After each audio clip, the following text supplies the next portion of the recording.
Margaret Thompson pulled the heavy wool coat tighter around her shoulders as she stepped off the city bus. The November wind cut through downtown Seattle like a knife, and at 73, her bones felt every degree of the dropping temperature. The coat had seen better days. Its olive drab fabric was faded in places, the brass buttons had lost their shine, and there were small patches where moths had found their way through her apartment's defenses. She had worn this coat for 15 years now, ever since she found it at a thrift store for $12.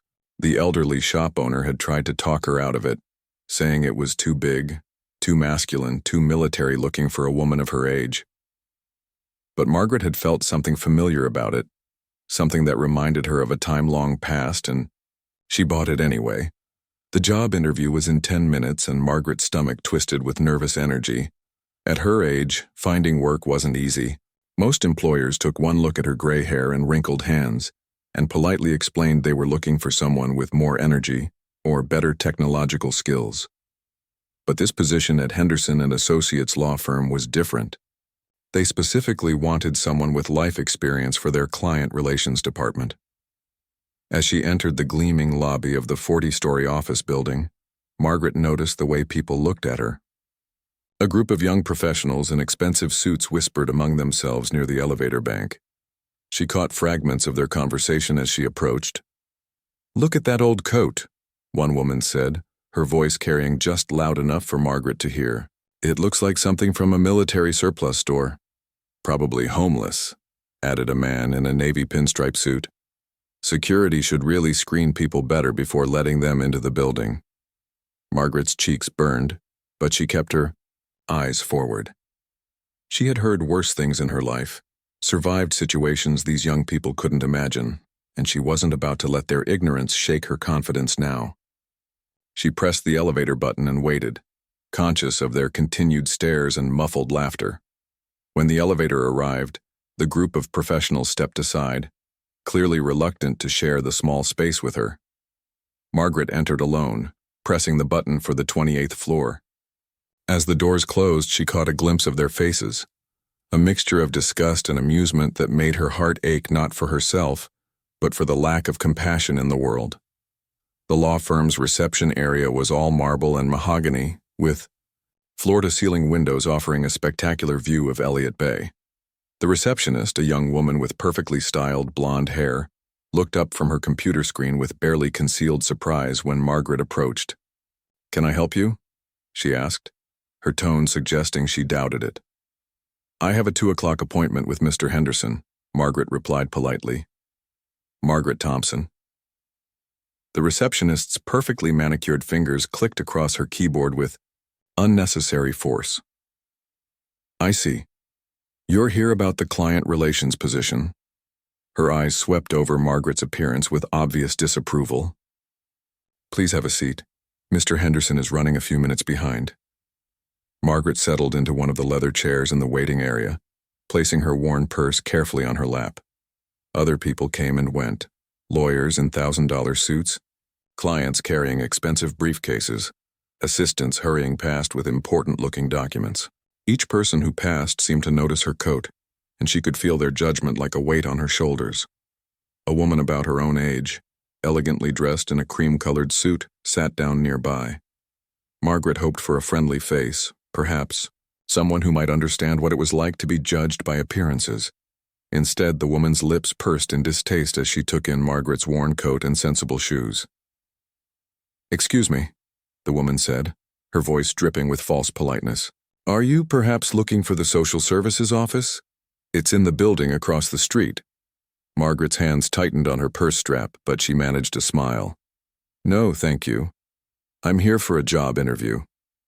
The woman's eyebrows shot up, in surprise, followed by a look that clearly said she thought Margaret was delusional. A job interview? Here? She glanced around the opulent office space as if to emphasize how out of place Margaret appeared. Before Margaret could respond, the elevator chimed and more people stepped into the reception area.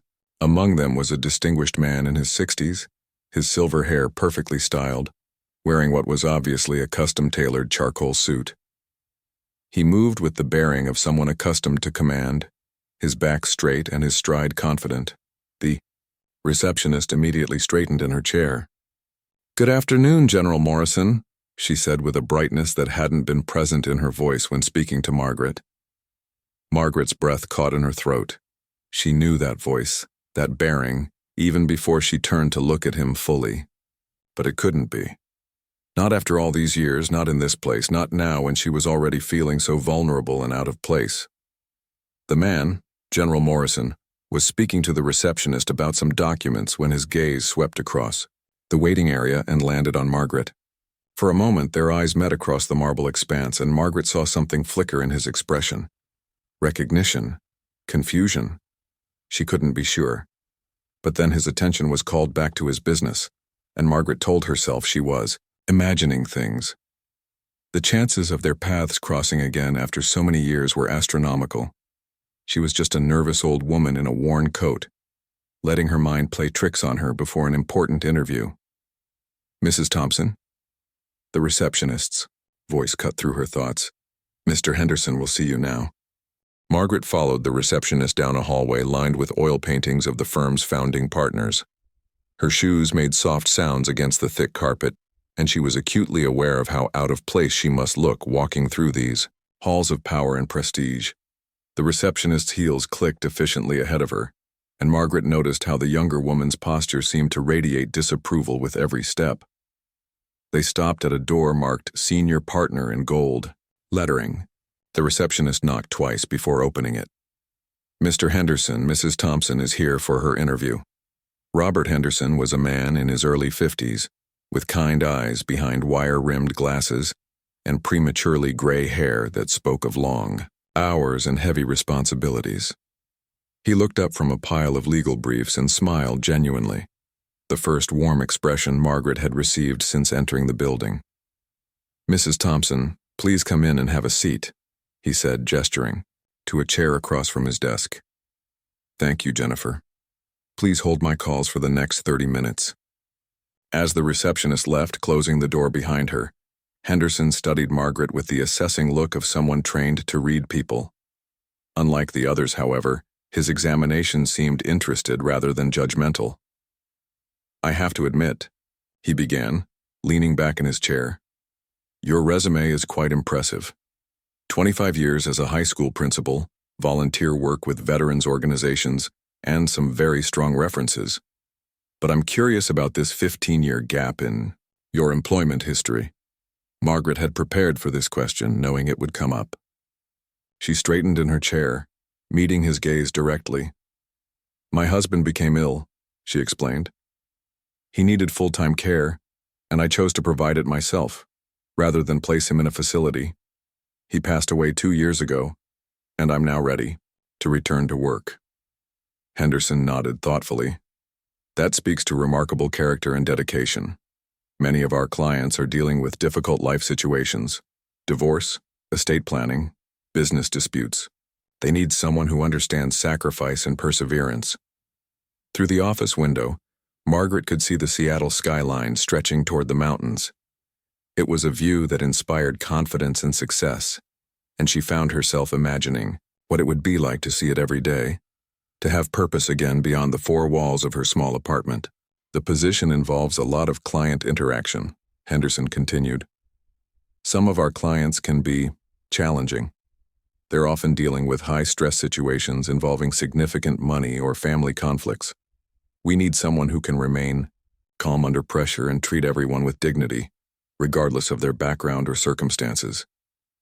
"I understand completely," Margaret replied. "In my experience as a principal, I learned that everyone has a story.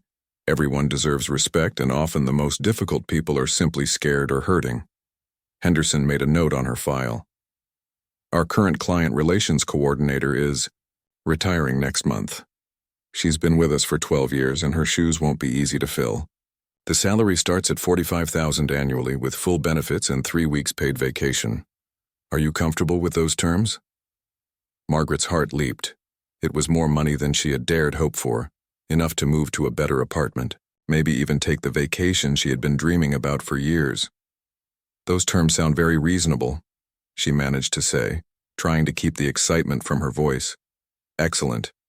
I do need to be upfront with you about one thing, Henderson. said, his expression growing serious. "This firm serves some very prominent clients. Politicians, business leaders, military officers, celebrities. Discretion is absolutely paramount. Everything you would see or hear in this office must remain completely confidential." "Of course," Margaret nodded. "I spent 25 years keeping student records and family information confidential. I understand the importance of privacy." Henderson smiled and was about to speak when his desk phone buzzed. He glanced at it with mild irritation. "I thought I asked Jennifer to hold my calls." He pressed the intercom button. "Jennifer, what? Is it?" "I'm sorry to interrupt, Mr. Henderson, but General Morrison is here. He says it's urgent and concerns the Morrison estate matter." Margaret felt her blood turn to ice. Morrison.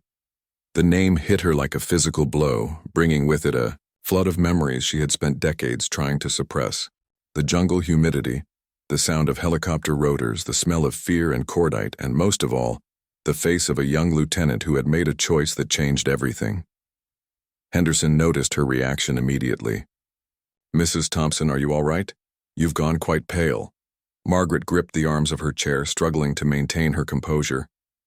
"I'm fine," she said, though her voice sounded far away to her own ears. "Just a momentary dizzy spell." "Would you like some water?" Henderson was already reaching for the phone to call his assistant. "No, please," Margaret said quickly. "I'm better now. You mentioned General Morrison?" "Yes. He's one of our most important clients. The Morrison family has been with this firm for 3 generations. He's recently retired from the Pentagon and moved back to Seattle to oversee his family's business interests." Henderson paused, studying her face. "Do you know him?" Before Margaret could answer, there was a sharp knock on the door. Henderson called out for the person to enter, and the door opened to reveal the same distinguished man Margaret had seen in the reception area. Up close, she could see the changes that 35 years had wrought, the lines around his eyes, the silver in his hair, the weight of command that sat on his shoulders like an invisible uniform. But she would have recognized those eyes anywhere. They were the same eyes that had looked at her with desperation in a field hospital outside Da Nang in 1970. The same eyes that had pleaded for her help when everything went wrong. "Bob, I'm sorry to interrupt, but we need to discuss the foundation. Paperwork before—" The general stopped mid-sentence as his gaze fell on Margaret. For a long moment, the room was completely silent except for the distant hum of traffic far below. Margaret watched as recognition dawned in his face. First confusion, then shock, then something that might have been fear. His commanding presence seemed to waver for just an instant, and she saw not the decorated general, but the young lieutenant who had carried a burden of guilt for 35 years. "Hello, Jack," she said quietly, using the name she had known him by all those years ago, when rank mattered less than survival, and the lines between right and wrong had blurred in the heat of a war nobody understood. Henderson looked between them in confusion. "You two know each other?" General Morrison's mouth opened, but no words came out. For the first time in decades, the man who had commanded thousands of soldiers and sat in the Pentagon's highest councils found himself completely speechless. The silence stretched between them like a bridge spanning 35 years. Margaret could see the exact moment when the general's carefully constructed composure began to crack. His face went through a series of subtle changes, the slight widening of his eyes, the almost imperceptible tightening around his mouth, the way his shoulders seemed to shift as if preparing for an attack that would never come. "Margaret," he whispered, and in that single word she heard echoes of a younger man who had once called her name in desperation across a crowded field hospital. "Margaret Brennan." "It's Thompson now," she replied gently. "I married after the war." Henderson cleared his throat, clearly sensing the weight of the moment but not understanding its significance. "I take it you two served together in Vietnam?" General Morrison. Jack, as she had known him then, seemed to remember where he was. He straightened his shoulders, and the mask of military discipline slid back into place. But Margaret could see the effort it took. "Yes," he said, his voice carefully controlled. "Nurse Brennan served with distinction in the medical corps. He paused, swallowing hard. "She saved many lives." Margaret felt her throat tighten. Even now he was trying to protect her, trying to cast her in the best possible light. It was so like the young lieutenant she had known, always thinking of others, always trying to do the right thing even when there was no right thing to be done. "Perhaps I should give you two some privacy," Henderson said, starting to rise from his chair. "No," the general said quickly, perhaps too quickly. "That won't be necessary. I just need to discuss the Foundation documents with you, and then I'll be on my way." But Margaret could see the tremor in his hands as he reached for his briefcase, could hear the carefully controlled breathing that spoke of a man fighting to maintain control. She had seen that same struggle in countless soldiers over the years, men and women who carried invisible wounds that never quite healed. "The interview can wait, Mr. Henderson," Margaret said softly. "Why don't you two discuss your business? I'll wait in the reception area." As she stood to leave, the general's eyes followed her movement, and she caught a glimpse of something desperate in his expression. "Margaret," he said, and her name seemed to stick in his throat. "Your coat." She looked down at the worn military jacket she wore, suddenly understanding why it had felt so familiar in the thrift store all those years ago. It wasn't just any old military coat. It was the kind worn by field officers, the kind with specific insignia placements and button configurations that only someone with military experience would recognize. "I found it at a thrift store," she said simply. "It reminded me of old times." The general's face went completely white, his eyes fixed on a small patch near the coat's left breast pocket, a faded area where something had once been sewn and later removed. Margaret followed his gaze and saw what he was seeing, the ghost of an insignia that had been carefully cut away years ago. Henderson, sensing the tension in the room, began gathering his papers. "General Morrison, perhaps we could reschedule this meeting. You seem not quite yourself today." "No," the general said, his voice stronger now. "We can discuss business. But first," he looked directly at Margaret, and she saw in his eyes the same courage that had made him a good officer, the willingness to face difficult truths head-on. "Mrs. Thompson, would you have dinner with me this evening? There are things we need to discuss, things that have gone unsaid for too long."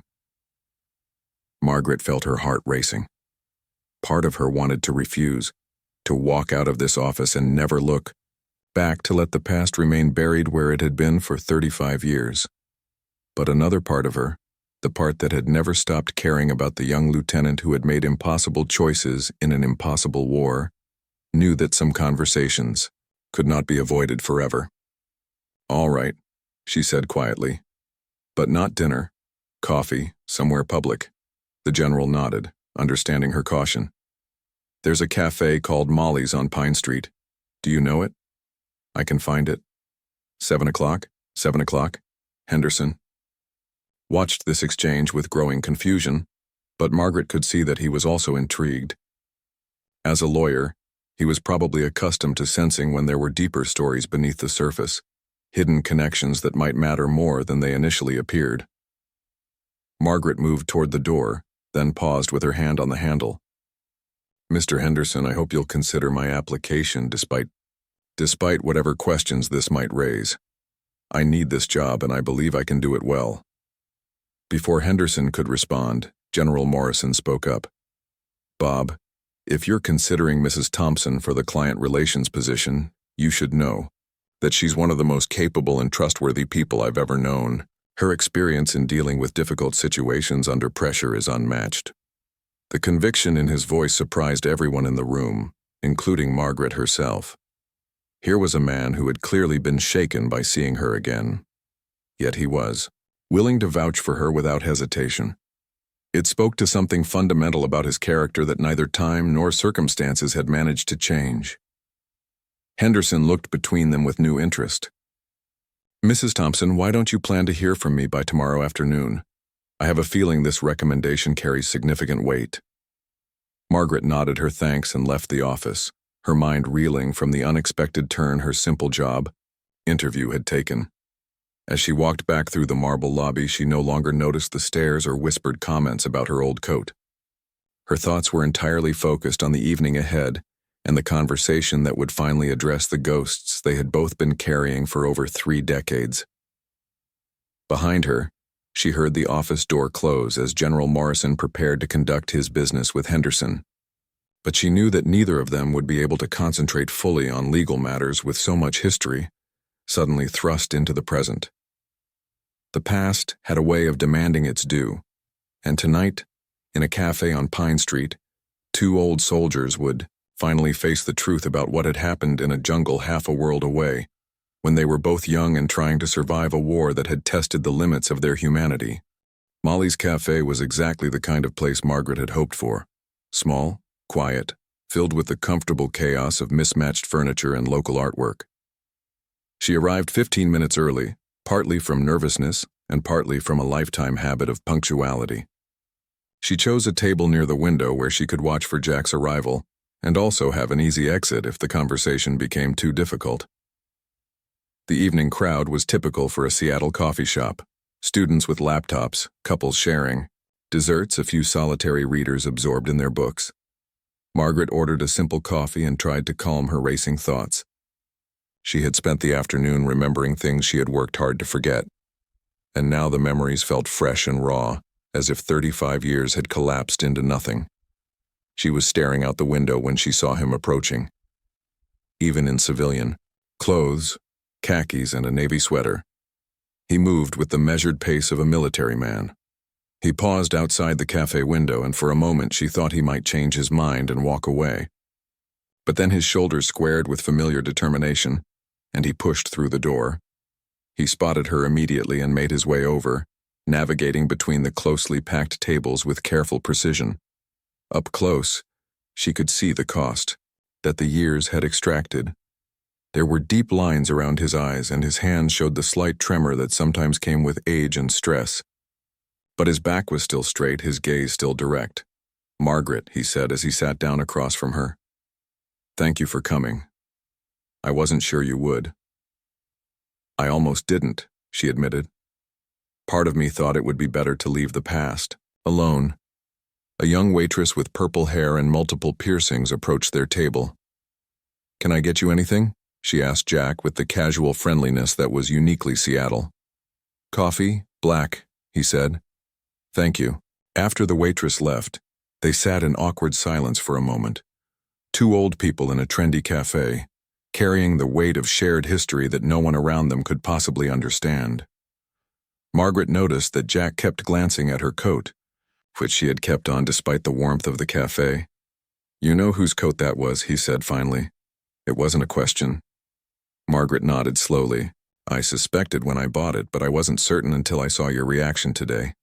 The insignia had been removed, but I could see where it had been attached." "Captain Rodriguez," Jack said quietly. "Miguel Rodriguez. He was our company medic liaison." "I remember him," Margaret said, and she did. Miguel had been one of the good ones, a career officer who genuinely cared about his men, who would risk his own safety to ensure wounded soldiers received proper care. He had worked closely with the medical corps, which was how Margaret had come to know him. "He didn't make it home," Jack continued, his voice barely above a whisper. "Neither did a lot of good people." The waitress returned with Jack's coffee, breaking the heavy mood for a moment. When she left, Margaret leaned forward slightly, lowering her voice. "Jack, what happened to you after that day? After the investigation?" Jack's hands tightened around his coffee cup. "I finished my tour, came home, went to West Point like my father wanted, had a career, got married, had children." He paused, taking a sip of his coffee. "But I never forgot. Not a single day passed that I didn't think about what happened, about the choices I made." Margaret felt tears threatening at the corners of her eyes. "You were 22 years old. You were trying to save lives." "I was following orders," Jack said bitterly. "Orders that cost innocent people their lives. Orders that you tried to talk me out of following." The memory came flooding back with painful clarity. It had been during the monsoon season, and their base had received intelligence about a possible weapons cache in a nearby village. The orders were to search the village and detain anyone who seemed suspicious. But Margaret had been in that village, just days before, providing medical care to children and elderly civilians. She had tried to tell Jack that the intelligence was wrong, that the villagers were farmers and refugees, not enemy combatants. "You were a nurse," Jack continued. "You weren't supposed to question military operations, but you stood up to me anyway.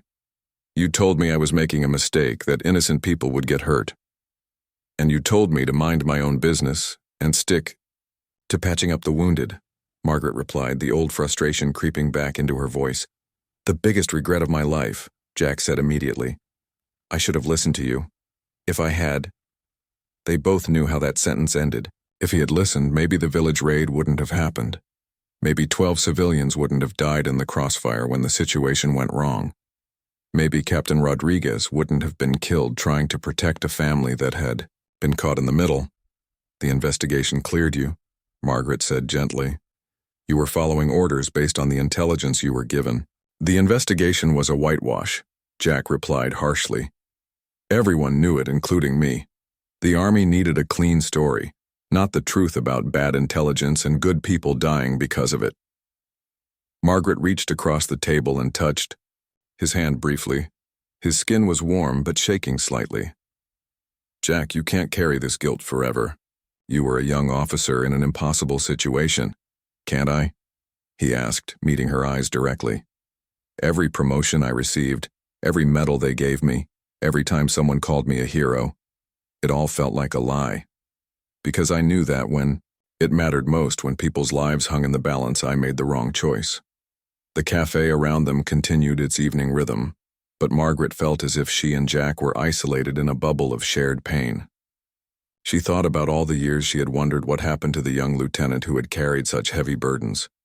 She had imagined many scenarios, but somehow she had never pictured him becoming a general, never imagined that he had carried his guilt to the very highest levels of military command. "Is that why you stayed in the army?" she asked. "To try to make up for it?" Jack nodded slowly. "Every decision I made after that, I tried to ask myself what you would have said. What would Nurse Brennan think? Would she tell me I was about to make another mistake?" He managed a sad smile. "You became my conscience, Margaret. For 35 years I've been trying to live up to the standard you set that day in Vietnam." Margaret felt her throat tighten with emotion. "I was just doing my job, trying to protect people who couldn't protect themselves." "Exactly," Jack said.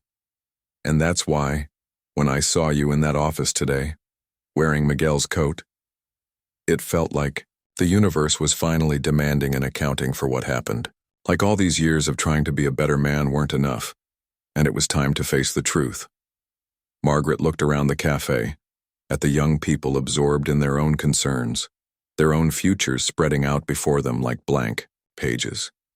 She thought about the weight that both she and Jack had carried all these years, the way a single day in a jungle on the other side of the world had shaped the rest of their lives. "What truth, Jack?" she asked quietly.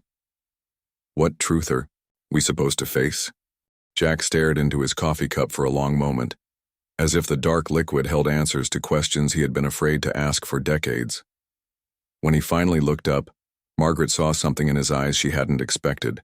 Not just guilt or regret, but a kind of desperate relief, as if he had been waiting 35 years for this exact moment.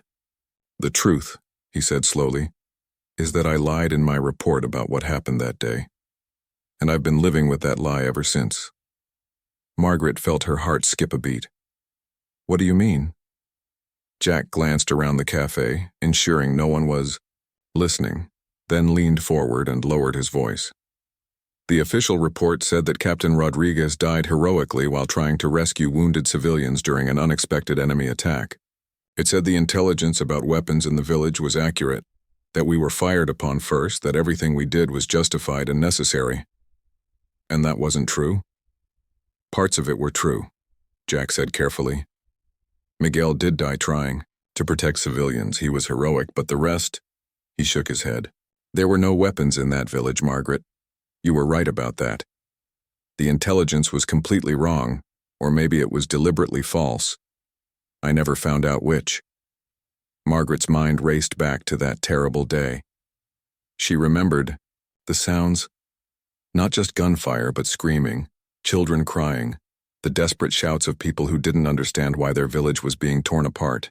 She remembered arriving at the aid station to find Miguel Rodriguez bleeding out from shrapnel wounds, whispering something about wrong place, wrong people, with his dying breath. If there were no weapons, then why did the shooting start? She asked.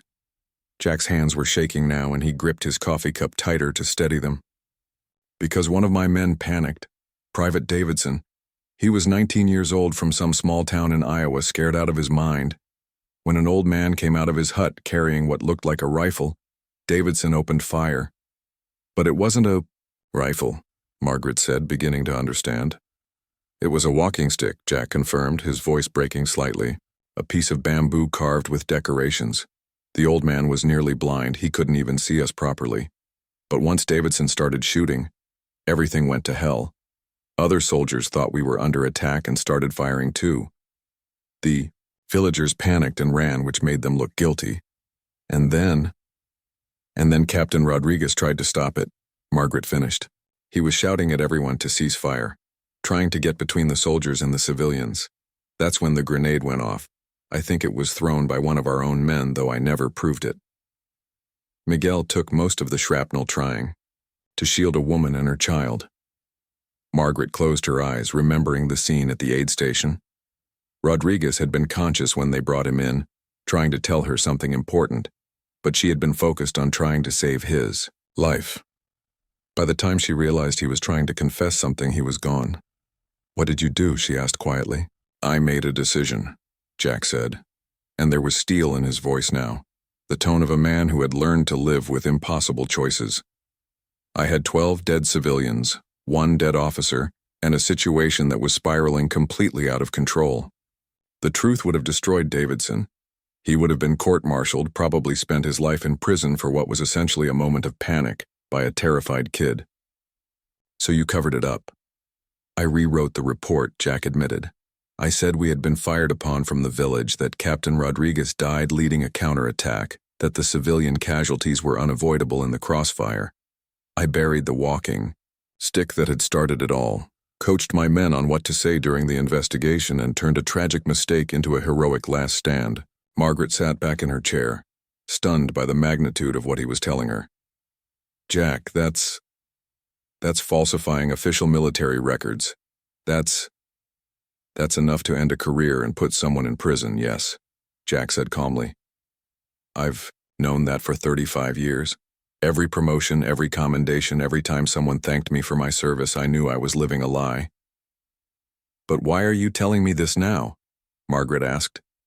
"After all these years, why risk everything? By confessing?" Jack was quiet for a moment, watching the steam rise from his coffee. "Because I'm dying, Margaret," he said finally. "Pancreatic cancer. The doctors give me maybe 6 months, probably less."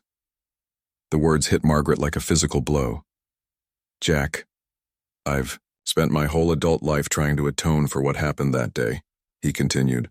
"I've tried to be the kind of officer Miguel would have been proud of, made decisions based on what I thought you would have said. But it was never enough, because it was all built on a lie." Margaret felt tears building in her eyes. "What about Davidson? The soldier who panicked?" "He died 2 months later," Jack said quietly. "Stepped on a mine during a routine patrol.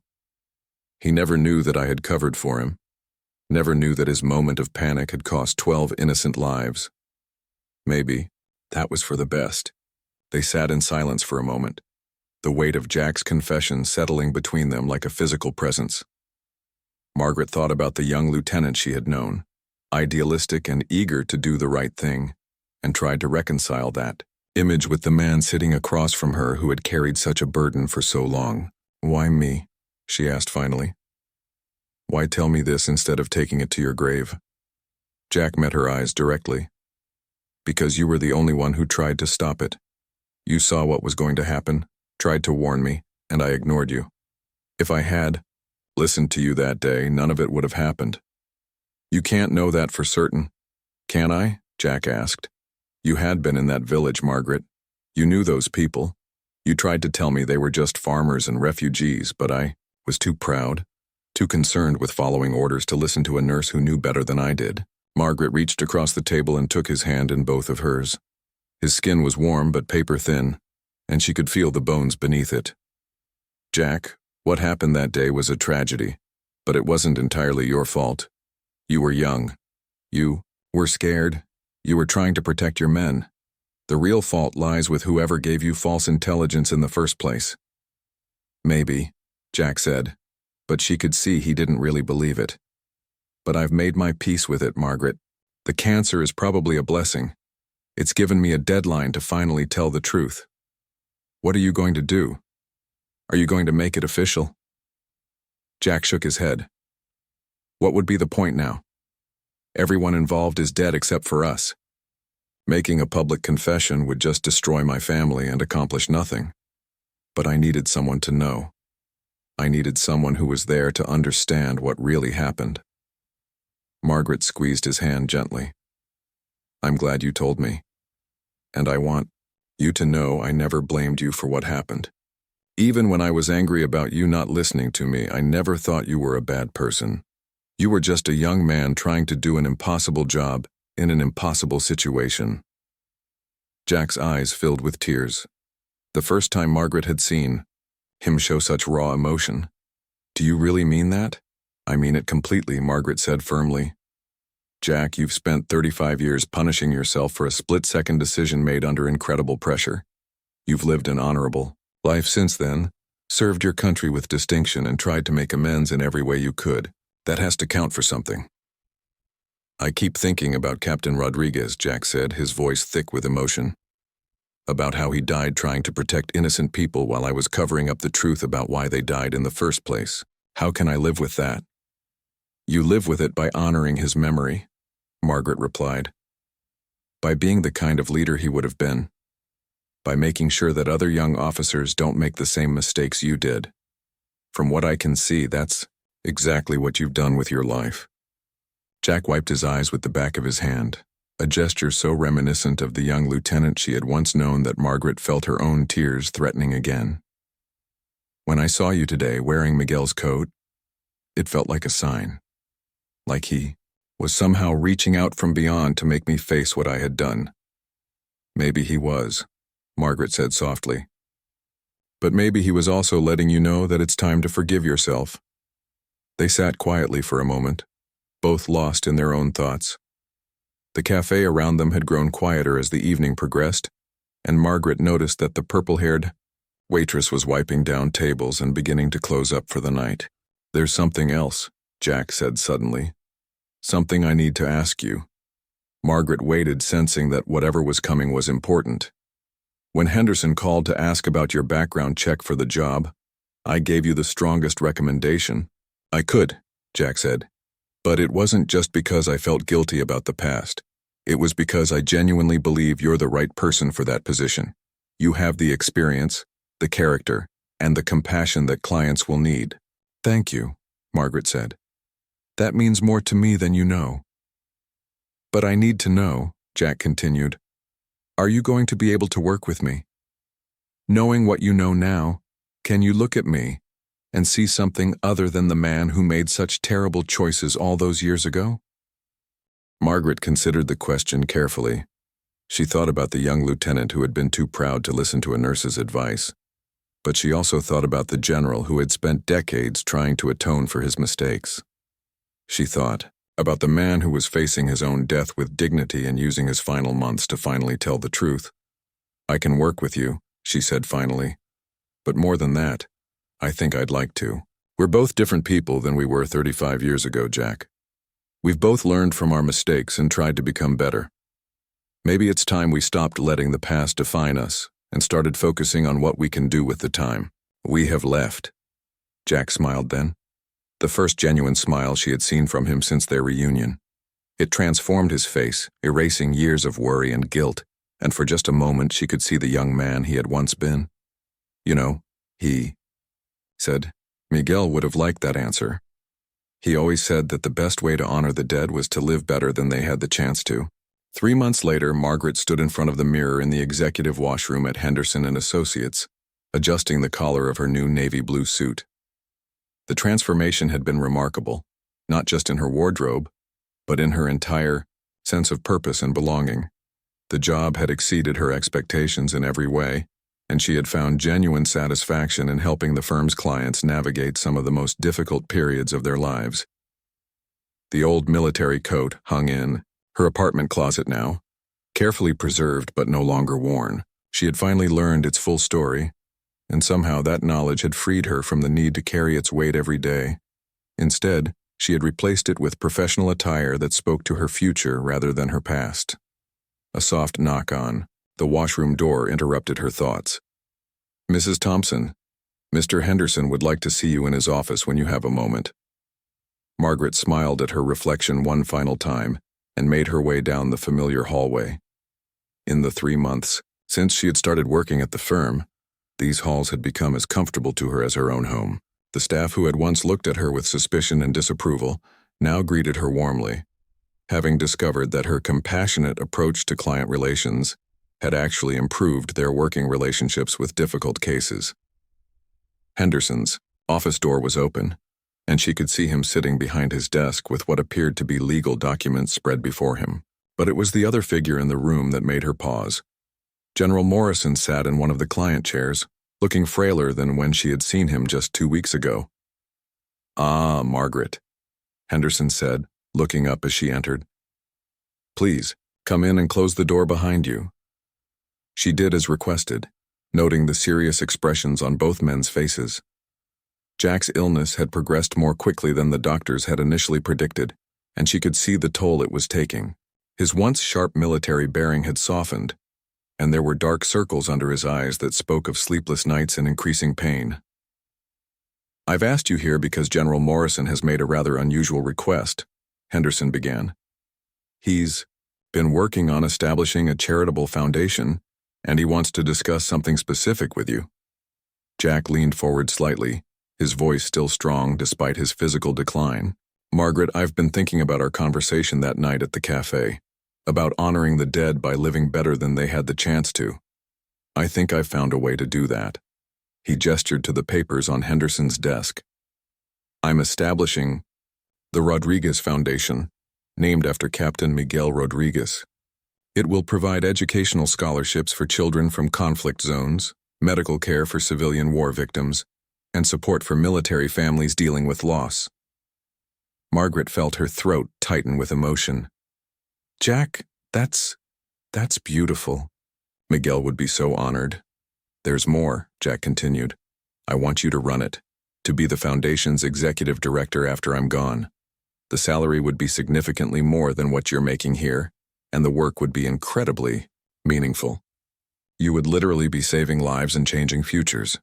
Margaret looked between the two men, stunned by the magnitude of what was being offered. I don't know what to say. That's an enormous responsibility." Henderson smiled and pushed a folder across his desk toward her. "Take a look at what he's proposing. The initial endowment alone is $12 million, with provisions for continued funding through his estate. This could genuinely make a difference in thousands of lives." As Margaret opened the folder and began reading through the foundation documents, she realized that Jack had thought of everything. There were detailed plans for scholarship programs, medical missions, family support services, and even provisions for helping young military officers receive ethics training to prevent the kinds of tragedies that had haunted both of their lives. "Why, me?" she asked finally. "There must be people with more experience in running charitable organizations." Jack's answer was immediate and heartfelt. "Because you understand the cost of war in ways that most people never will. You've seen what happens when good people are put in impossible situations, and you've spent your life trying to help people heal from their wounds. Most importantly, you're not afraid to speak truth to power when lives are at stake." Margaret thought about that young nurse who had tried to warn a lieutenant about the dangers of attacking an innocent village. She thought about the principal who had fought for struggling students when administrators wanted to give up on them. She thought about the woman who had cared for her dying husband when it would have been easier to let others take over. "There's something else," Jack said. his voice growing quieter. The Foundation's first major initiative will be in Vietnam. We're going to build a medical clinic in the province where everything happened. It will serve the descendants of the people who died that day, and it will be staffed by both American and Vietnamese medical professionals working together. The symbolism was overwhelming.